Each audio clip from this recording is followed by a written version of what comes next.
Yeah, the reason why we watching women's basketball is not just because of one person. It's because of me too, and I want y'all to realize that. All right, Angel, if you thought the conversation around Caitlin Clark couldn't get any louder, you're probably not going to enjoy this next development. Chicago has officially turned into Caitlin Clark territory.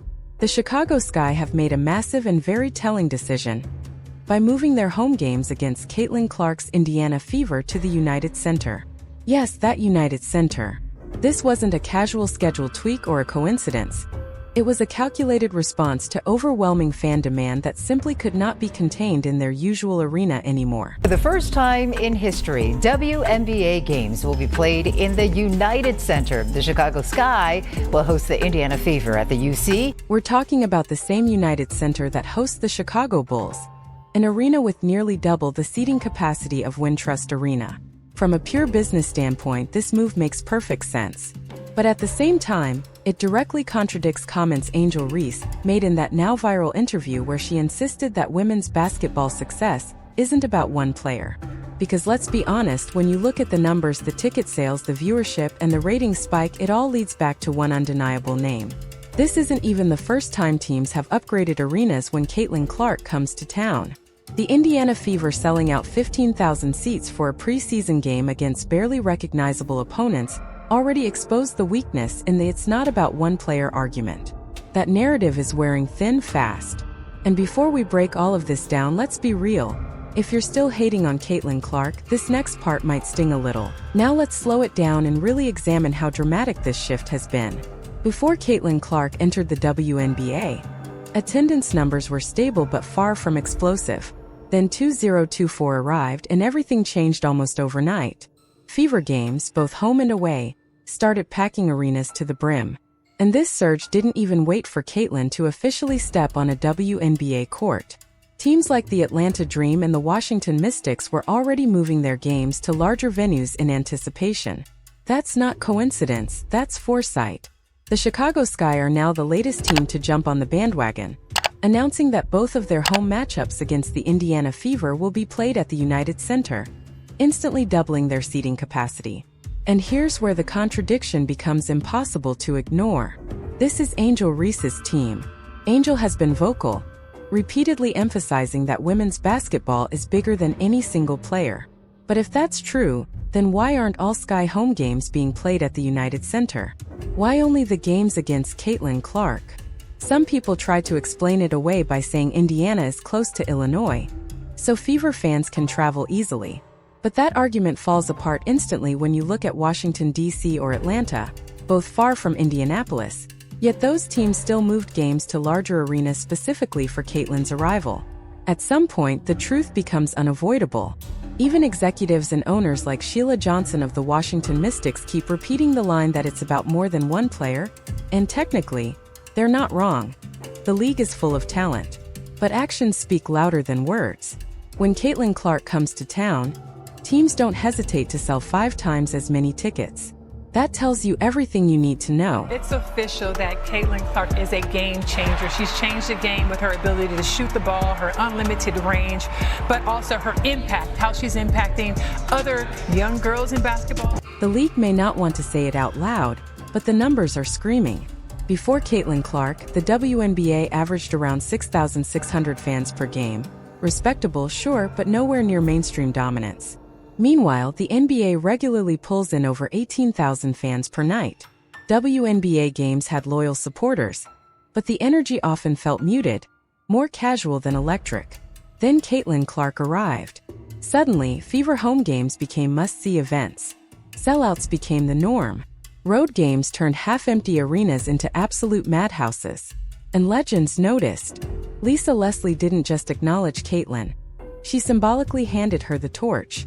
Coach K openly called her the most exciting player in basketball today. When icons like that speak, the conversation changes. One of the leaders to help millions of young girls realize their dreams, not just in sport. Caitlin Clark's impact doesn't stop with fans or ticket sales. It starts inside the locker room. Her teammates aren't just playing alongside her. They're fully bought into her vision. Take Sophie Cunningham, one of the Indiana Fever's newest additions and an unapologetic Caitlin Clark superfan. She summed it up perfectly when she joked, "If Caitlyn is Taylor Swift, I'll gladly be her Sabrina Carpenter." That wasn't just a funny quote. It was a clear signal of trust, confidence, and belief in what Caitlyn brings to the floor. Then there's Natasha Howard, a proven veteran who made the deliberate decision to switch teams so she could play with Clark. Her reasoning was simple and telling. Caitlyn is an elite passer, a player who makes everyone around her better. Howard openly talked about how excited she was to run the floor, catch those passes, and be part of something special. When championship-level players are willing to uproot their careers to join you, that's no longer hype, that's respect. And let's not overlook DeWanna Bonner, one of the most experienced and accomplished players in the league. She's seen eras come and go, stars rise and fall. Her reaction to sharing the court with Caitlin Clark was pure excitement. That kind of endorsement from someone with her resume carries weight. This isn't just chemistry coming together. It's a squad forming around a generational talent, ready to ride the Caitlin Clark wave straight to the top. Because the Caitlin Clark effect is real, and it's measurable. Rookie of the Year conversations? Check. Leading the league in assists? Absolutely. Pulling up from the logo like it's routine? No problem. This isn't just highlight basketball. It's legacy-building basketball. Caitlin Clark isn't just filling up box scores. She's changing how the game is played, watched, and marketed. But here's the bigger picture. As Caitlyn's profile continues to rise, so does the value of the entire WNBA. Every new fan who tunes in to watch her ends up discovering other stars. Attendance is exploding. Revenues are climbing. Television ratings are jumping. The league suddenly has a stage big enough for everyone to shine. Caitlin Clark isn't stealing the spotlight. She's expanding it. Now fast forward to 2025. Last season was just the appetizer.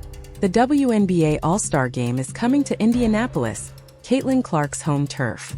The Fever roster is stacked with talent like Cunningham, Howard, and Bonner. This isn't just a competitive team anymore. It's a juggernaut built to sell out arenas and dominate the league. If 2024 was electric, 2025 is shaping up to be a full-scale power surge. And the WNBA desperately needs that jolt. Teams across the league already understand what's happening. Instead of fighting the hype, they're leaning into it. Arenas are being quietly upgraded whenever Caitlin Clark comes to town. The Chicago Sky moving their Fever matchups to the United Center, 20,000 seats, is the clearest example yet. Not for the entire season, not for every opponent, just for Caitlin Clark games. That's not pandering. That's smart business. That's chess while critics are still playing checkers. And then there are the haters. While franchises are scaling up to meet demand, critics seem determined to do the opposite. It's almost as if they'd rather play in half-empty arenas than admit that Caitlin Clark is the spark the league has been waiting for. But here's the truth. Complaining doesn't sell tickets. Vision does. Bigger venues mean bigger crowds, bigger exposure, and bigger paychecks. And the people who understand that are the ones who will thrive. The reality is simple. The WNBA isn't just packing arenas for Caitlin Clark. Her success is lifting the entire league. She isn't hoarding attention. She's multiplying it. The Chicago Sky moving only Caitlyn's games to the United Center, doubling their normal capacity, says everything out loud even if no one wants to admit it. Attendance is skyrocketing. Teams are upgrading venues. And that $2.2 billion media rights deal? That didn't happen by accident. The league is at a crossroads. Embrace the Caitlin Clark wave and enjoy sold-out arenas, massive exposure, and shared success. Or fight it and risk sliding back into irrelevance. Chicago already made its choice. Moving Caitlyn's games to the biggest arena in the city isn't favoritism. It's business and it's paying off.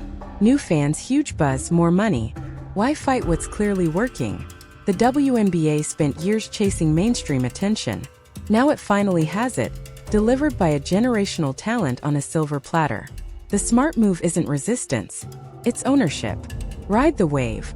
Turn those United Center nights into blockbuster events. Drop buckets. Talk your talk. Share the spotlight. Because smart players don't fight momentum, they use it. And the Caitlin Clark effect? At this point, it's impossible to ignore.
getting started. The league is at a crossroads. Sold out arenas, massive exposure, and everyone. Caitlin's games to the big house. That's not favoritism. New fans, huge buzz, more money. Why